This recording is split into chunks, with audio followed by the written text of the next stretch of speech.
Hello, welcome to my vegan experiment. My name is Katt, and today I'm going to be starting a new series all about you guys and scuba diving and any questions you may have. So if you have any, let me know down below.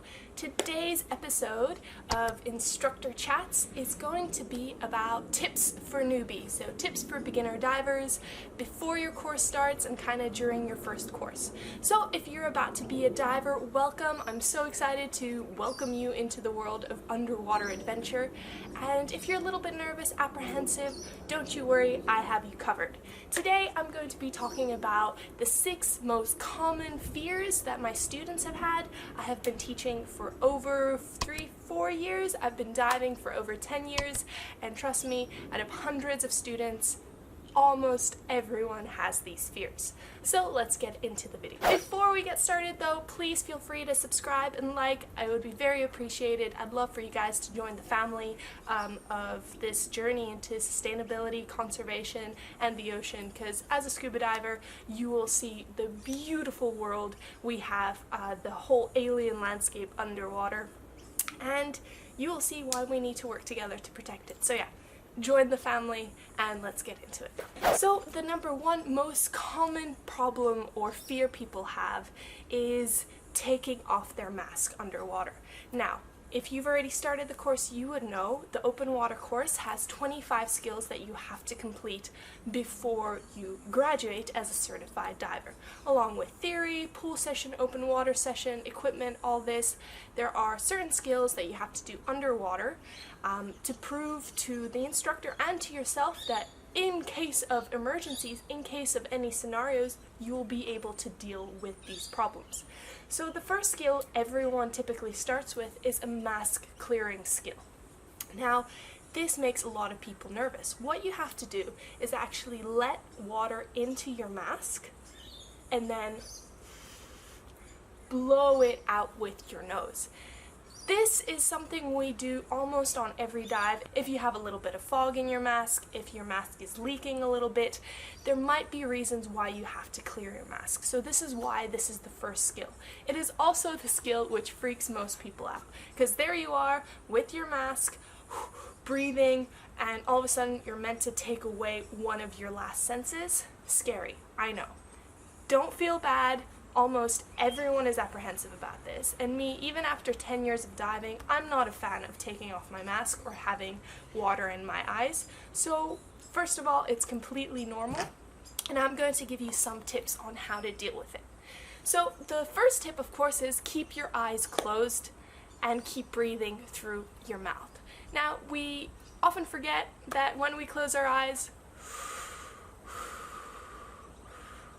we can actually keep breathing. We don't need our eyesight to breathe. So as long as you have that regulator in your mouth, you are going to be okay.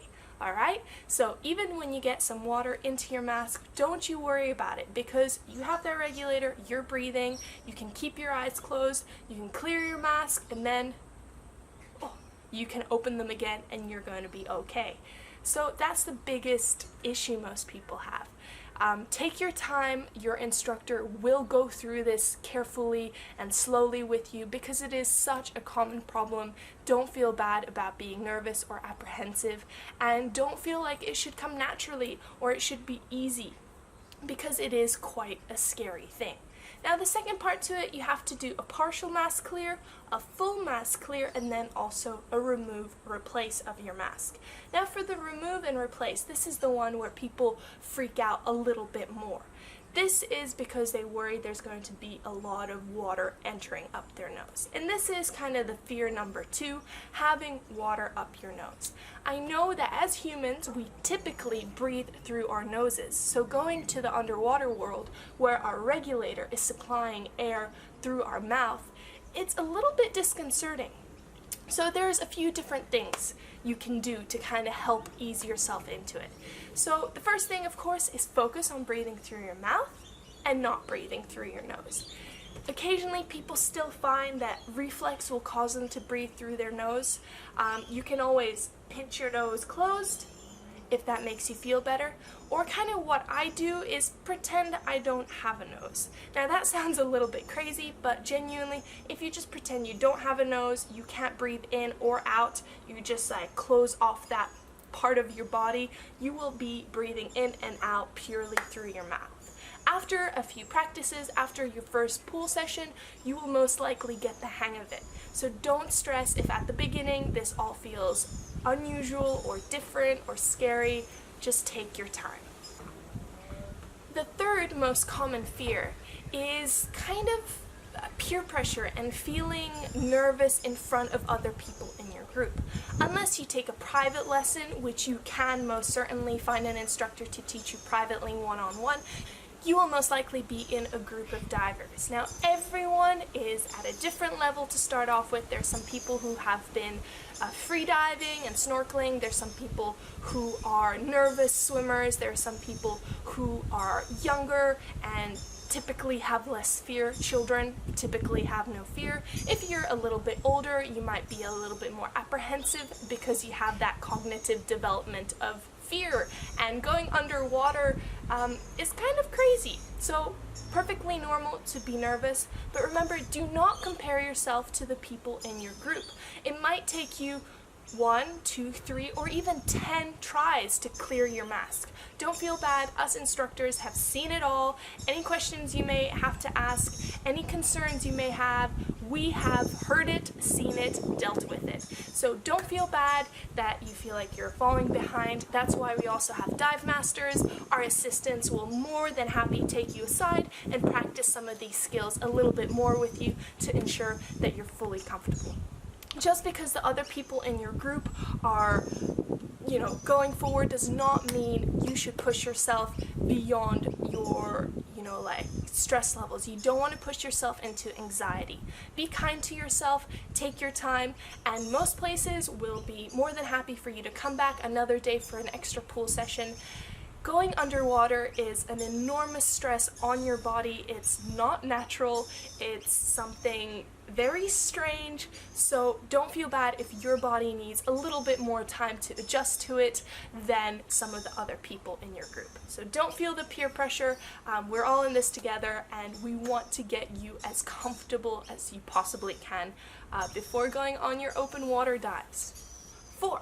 So another fear people have is once they've actually gotten over the initial breathing with the regulator, once they've gotten over getting underwater and actually seeing what's happening, doing the most basic skills, is the skill of taking out the regulator and putting it back in. Now, this is a fear, of course, that you won't be able to breathe, that you'll run out of air. Of course, your instructor is going to teach you anytime your regulator is out of your mouth, you're going to need to be blowing little bubbles at all times. This is, of course, to keep the air circulating in your lungs. You'll learn all about that in your open water course. Now, when you have the regulator out of your mouth, remember that the instructor is going to be right there in front of you. So even if you happen to drop it, or you don't quite do the skill correctly and don't find it as quick as you would want to, the instructor is right there. They're gonna have their alternate air source ready to give to you, so please don't panic, just stay calm, you are in good hands. Now, in terms of the skill that I was talking about that people don't quite get right, this is the skill of when you release the regulator, you're blowing little bubbles, and then you have to do the regulator recovery. So the way I teach the regulator recovery is you always want to point out, you want to touch your thigh, you want to touch your butt, you want to tap your tank, and then sweep your arm out. If you do this, the Aki, or the alternate air source, will definitely be over your right shoulder, so with your left hand, you can grab it and put it into your mouth. Again, your instructor is going to demonstrate this, but just keep in mind, do that thigh, butt, tank, sweep. If you do little movements like this, yes, there's potentially a chance that the regulator won't be over your right shoulder, but even if it's not, the instructor is right there to help you out, making sure you have enough air.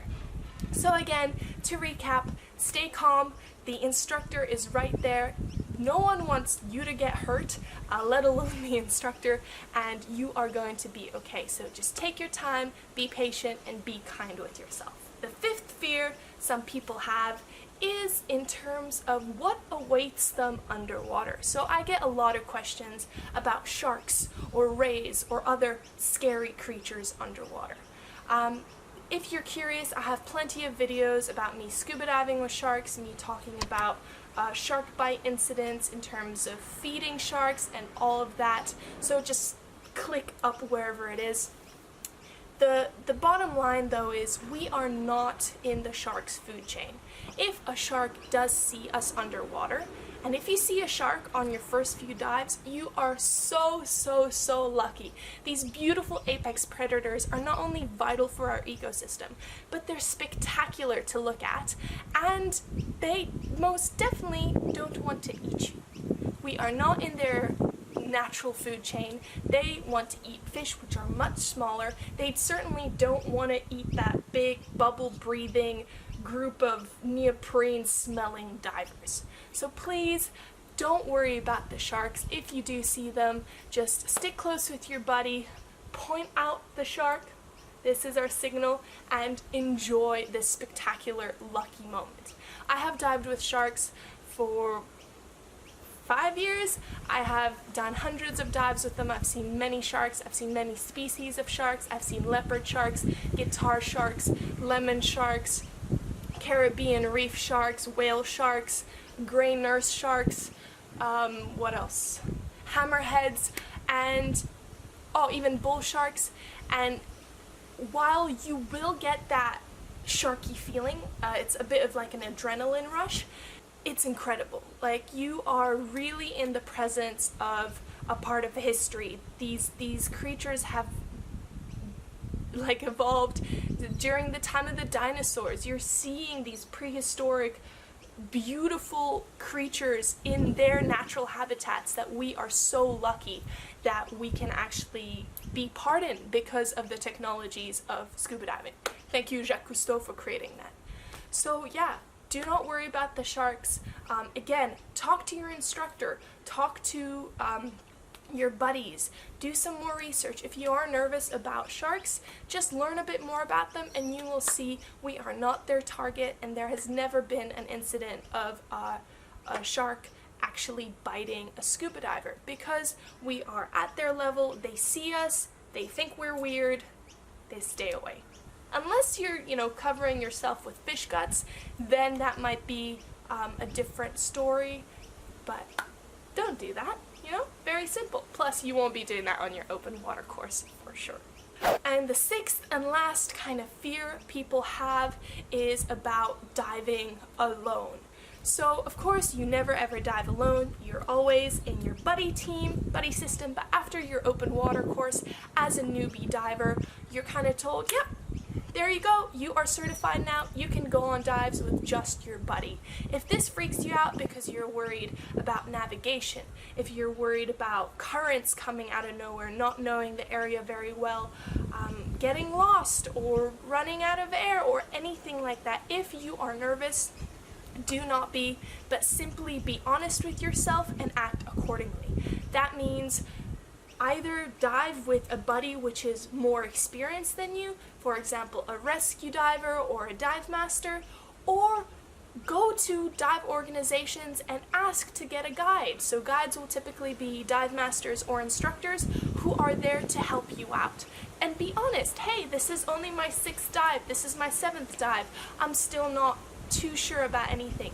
The diving community is one big community, and everyone wants to support each other because everyone wants people to have as lovely a time as possible underwater, because it's kind of this big family. So don't be afraid.